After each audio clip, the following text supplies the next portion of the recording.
Chairman of House Oversight Committee. He's also a Fox News contributor. Jason, the public humiliation of Jeff Sessions, how much longer can it go on? Well, Jeff Sessions is there in name only. He is absolutely worthless as the Attorney General. The single biggest thing that they're dealing with there at the DOJ, he's recused himself, and he's absolutely absent when it comes to document production and other key things within the agency. Forgive me for interrupting, whether or not he is the highest law enforcement agent in the country.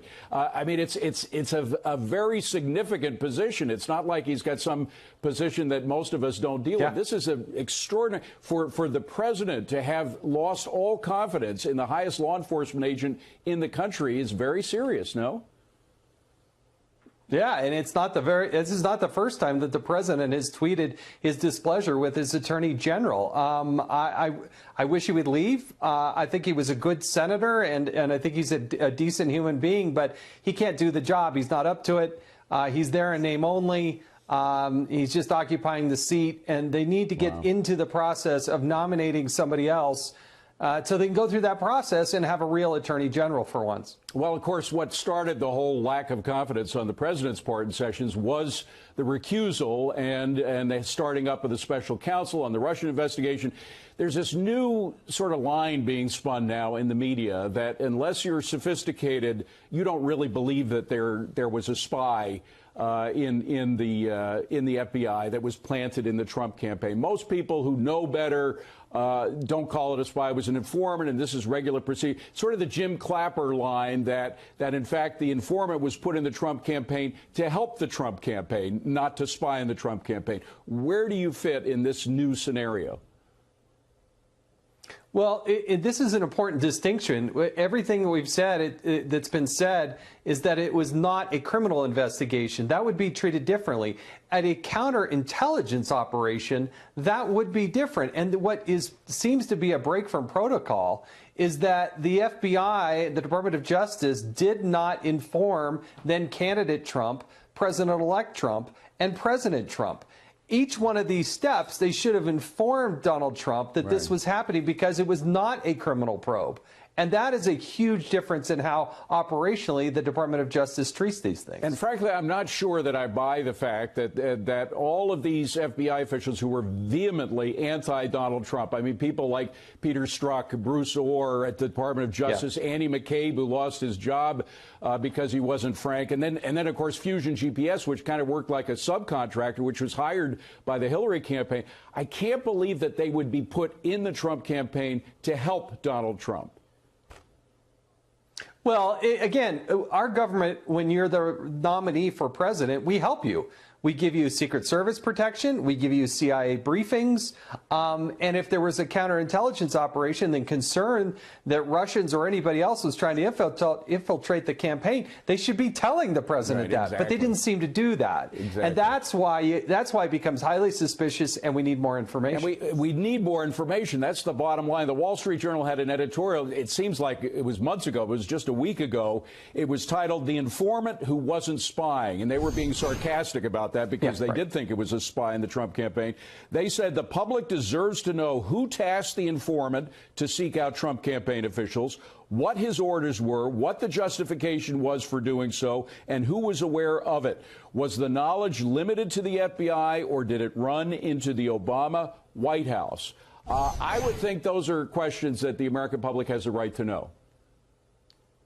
And where is the national media's curiosity? They just seem to give these people a pass. They used to be so anti and so concerned about the Department of Justice and the FBI and snooping, but then if it's on Donald Trump, hey, well, they're okay with it. So the duplicity there on the Democrat side and on the national media is really quite sickening. But these are legitimate questions, and their timelines, by the way, they don't match up at all. So somebody needs to answer a whole lot of questions. Jason Chafe, it's good to see you, Jason. Thank you very much for being here. Appreciate it. Thank you. President Trump today voicing his concern that Dems will use the Russian witch hunt to subvert Republican candidates in the November midterm elections. He tweeted this: "The 13 angry Democrats, plus people who worked 8 years for Obama, we called them Obama leftovers, working on the rigged Russia witch hunt, will be meddling with the midterm elections. especially now that Republicans, stay tough, are taking the lead in the polls. There was no collusion except by the Democrats. And joining us tonight, Chris Farrell, Director of Research and Investigations at Judicial Watch. Chris, good to have you with us. Well, let's start. You know, sometimes I think if President Trump weren't focused on this, on the witch hunt, the 13 angry Democrats, that you know, he just provides such an important perspective for everyone, including the left-wing national media, don't you think? He is his own best spokesperson. Absolutely. In a tweet, he can nail the topic in a way that no one else is really capable of doing. And so I would just encourage him to continue to communicate in that fashion, because that message has got to be heard loud and clear. You know, I'm going to say this, I'm going to make a forecast.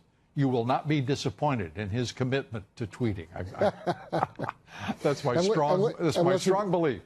Unless another judge comes out with a crazy opinion about his Twitter account. I don't know. I haven't looked to see if he's blocked anybody, but I think he's, you know, somebody ought to tell the judge to go to hell. Well, I'll do it. Judge, you can go to hell. I mean, this is ridiculous, you know. Thank you, Lou. You're welcome. I mean, it's absurd. Let's turn to Mueller. You know, the man has, so far as I can determine right now, no judgment, no integrity, and no prospect, really, of doing any better in either category over the course of whatever life the special counsel has. Do you want to put forward a different perspective on it? No, I'm going to echo what you're saying, but I think the really important thing is that the gross number of conflicts of interest and disqualifying either alignments or previous contacts of his staff. I mean, we have documented his number two, Weissman, you know, communicating with Sally Yates, you know, to call, you know, this kind of overwrought congratulations on his part. I mean, they're disqualified at face value from holding office. So let me ask you this. Isn't there someone independently who can assert to the special counsel, you're a sorry son of a gun, and you really need to either improve your conduct and do the right thing here? The right thing, of course, would be to disband his merry band of left-wing acolytes, but who are hell-bent on destroying this president. Why can't we find some voice with the power to do that, the standing? We've mentioned, you know, I've mentioned the ABA. You think there's no chance of that. I agree with you. But why can't there be someone with the standing, whether it be professional or just simply in national regard, who has the voice and the command of the media to say, enough already? Well, you know, the canons of judicial ethics say that even the appearance of impropriety is enough for someone holding, you know, an officer of the court to be disqualified. And let me tell you, Mueller walking in the door with the staff that he's assembled, that appearance of impropriety, that apparent conflict of interest and disqualification has been screaming. So, you know, there's different ways of approaching it. You can have the so-called leadership of the House and Senate to apply pressure. Obviously, the president is a very effective communicator.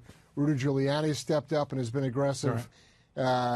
Judicial Watch has been critical of the entire process. No, but I'm talking about one entity that stands, you know, so far above the others that they have to be regarded, whether it be an individual or an entity. Yeah. You know, I just think the president talks about fake news. He's branded them so aptly. There's got to be a brand waiting there for the judicial system in this country, the legal profession, because what this really means is that there isn't enough conscience sitting in those courtrooms and those benches and in the legal profession itself. I mean, Alan Dershowitz comes to mind.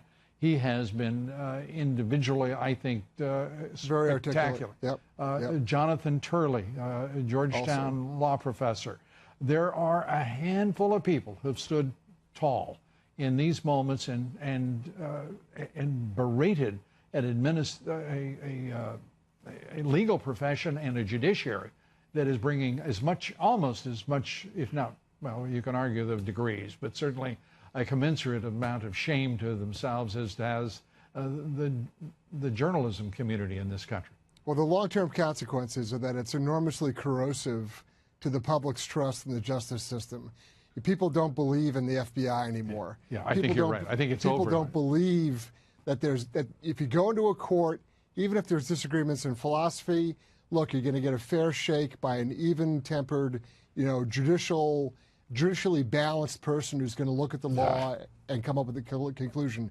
People don't believe in that anymore, and the consequences for the country are grave. Yeah. Well, and I don't know where we're headed, but I do know this, that if the special counsel were to mess with this president further in any way, I think there would be an uproar in this country that would border on civil disobedience. I really do. The courts are a sham. The legal profession has disgraced itself. This is it's a stunning moment in history when there is such an absence of integrity in media, in the courts, in the judiciary, in the legal profession. The FBI and the Justice Department are just simply hollow institutions at this point. The problem is, Lou, it's going to get worse because this whole Spygate fiasco is going to continue to unravel, and all the details about Strzok and Page and McCabe, there's going to be 3 senior officials testifying next week who had retired from the FBI. There's going to be revelations about what's called undisclosed participation in U.S. organizations, which is in violation of an executive order. As this devolves and gets worse, it's only going to become more and more heated. And frankly, I hate to say it, but it's true. You're going to see the FBI's credibility and the Department of Justice's driven further into the ground. Yeah, it's hard to imagine that it would go much lower because it looks to me very close to rock bottom, if not rock bottom right now. Rod Rosenstein, Jeff Sessions. I mean, what do you say about these people? They've disgraced themselves and continue to do so almost daily. I'm very disappointed in Mr. Sessions. I can't explain his. Yeah. I mean, he's AWOL. Yeah. And with respect to Mr. Rosenstein, here's another guy who's complicit, right? He's right in the middle of it with respect to Mueller and all the staff there. Yeah. And the notion that the guy who recommended the firing of Comey is now appointing a special counsel. No one can explain that. And no one seems to even blush that they are unable to do so and refuse to do so